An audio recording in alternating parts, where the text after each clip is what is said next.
Okay, still no electricity. I mean, I have a generator running, but they said the lights would be on at 7. Now they're saying, what, 10? Yeah, they said 10? And I really want to go to my shop, and I don't have a generator in my shop, so I can't run sanders or anything like that. Oh well, just sit around and watch TV for a couple more hours. Look at that. Salt and pepper. Ebony and ivory.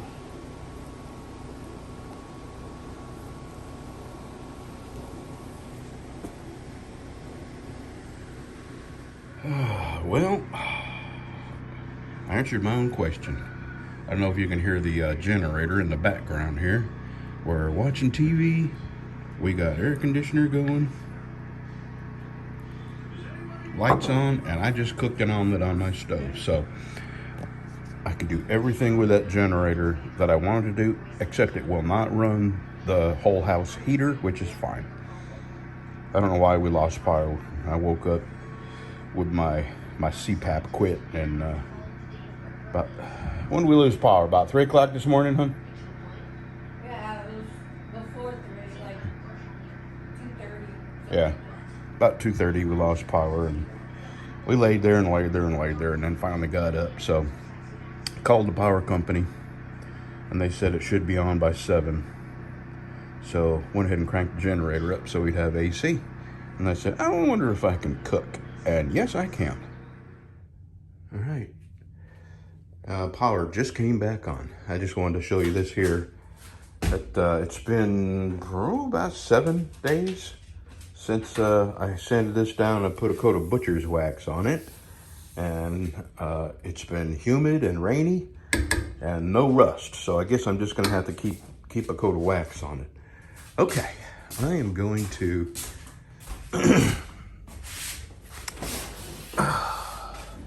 make a handle. Let's make a handle. And this is not spoken for, and I'm thinking about trying the Coke bottle shape on this handle. We'll see. First thing I'm going to do is clean the inside of this up. See, nothing I have will get in there except my die grinder. So let me get that out. And these, right here, probably going to use 2. I'll take 2 over there. Okay, let's get to work. All right, that's the beginning. Now the hand sanding starts. I'm not going to do Coke bottle. I like what I got here. I'm going to do some serious hand sanding, shape it really nice, and then I'll start making a sheath. I may get to a sheath today, who knows? Okay, it is ready for some true oil. And probably gonna take the first 2 coats I sand off, and sometimes the 3rd coat. And then by the 4th and 5th coat, boy, this thing really starts looking nice. All right, that's all I'm doing out here today. I'm going home and start putting the true oil on this. I'll probably get 2 coats on today. See you tomorrow. Okay, we found a suicidal bee. On the side of that, see right there, on the side of that, right up by the trigger on that 7 Dust bottle. Yeah, it says insect killer. Yeah, it says 7 Dust insect killer. Well, a while ago, my wife scooped that bee out of the water, and when it dried out, it flew up there to the poison. Now it's sitting on the side of the poison bottle. Yeah, a suicidal bee. He just flew off. His girlfriend walked out on him, and There he is, right there. yeah, He's coming back for more. now he's gonna jump off the. Now he's going to go on the electrical. Yeah. Now he's found mom. Oh, he's gonna get. Now he's on the hummingbird feeder, so now he's looking. He's trying to get diabetes. Yeah, he can't reach it. Those are the feed foods that can't get in there. Unless they get down that hole, but... Yep. He's gonna kill himself with a sugar diabetes now. Here's something funny. This is a transmission shop. I've seen this guy here selling them tools, and anybody, if you know about mechanics and Snap-on tools, you know they get basically you got to sign your life away, and they get a chunk of your check every week, or every check. If you paid bi-monthly, it's every check you got to give them a chunk. I mean, yeah, most mechanics are heavily in debt to the Mac tool guy or the Snap-on dealer, and I was just thinking to myself, if I was a transmission guy, I'd have him make monthly payments to me every check he got, you know. I guess you got to be there.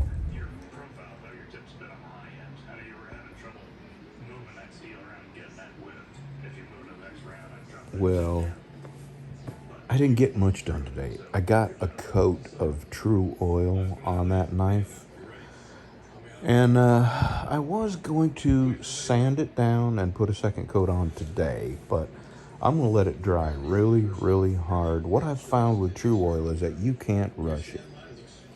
You can't rush through True Oil, and you can't skip a part of the process. So you have got to, the grainier the wood, and I'm using walnut, so it's got some pretty heavy grain in it. Even if you sand walnut to 600-800, you can still see grain. So what you do is you put the True Oil on, you let it dry really hard, about 24 hours, and then you sand it back down to bare wood, and you put a second coat on, and you let it dry about 24 hours. Sometimes you can get away with 12 or 14 hours. It really depends on the humidity level and temperature and stuff like that. And you sand the second coat down, right down to the bare wood.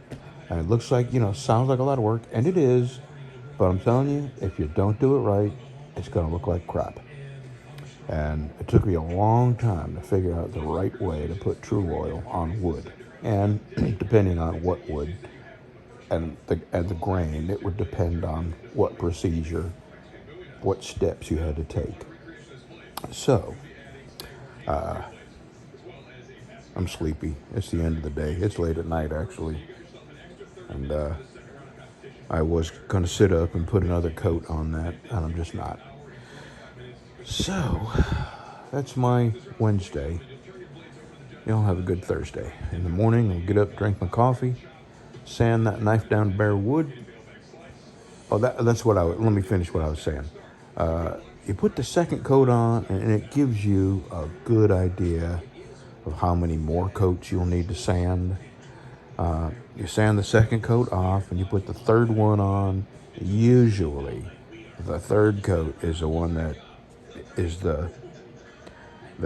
sends it over the top, and then a fourth and a fifth coat make it look really, really good and thin. Now the first coat, I slather it on thick because I really want it to seep down into the grain.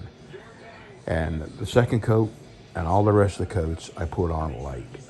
Okay, have a good Thursday, y'all.